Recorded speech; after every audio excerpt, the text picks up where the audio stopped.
안녕하세요. 34회 공인중개사 시험에 합격한 서툴러입니다.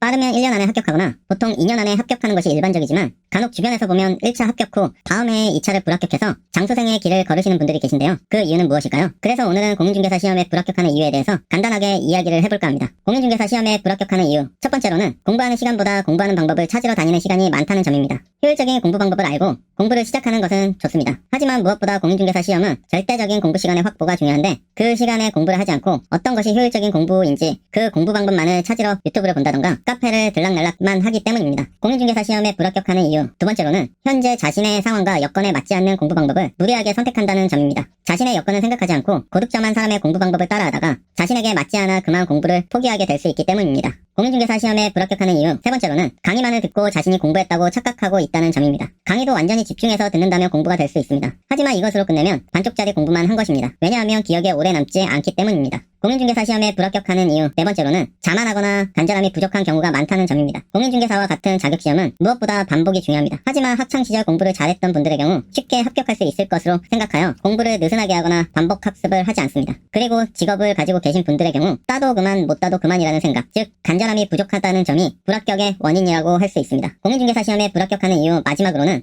여러 강사님의 강의를 듣거나 강의의 교재를 반복하기보다 여러 가지 자료를 찾아다닌다는 점입니다. 앞서 말씀드렸다시피 공인중개사 시험 공부는 반복입니다. 여러 가지 자료를 보지 않아도 됩니다. 여러 교재를 보게 되면 같은 내용이라도 새롭게 느껴질 수 있습니다. 그렇기 때문에 단 한 권의 교재를 반복하여 제대로 마스터한다면 그것으로 합격까지 충분합니다. 그럼 오늘은 여기까지고요. 공인중개사 시험 공부에 대해서 궁금하신 점이 있으시다면 댓글 남겨주세요.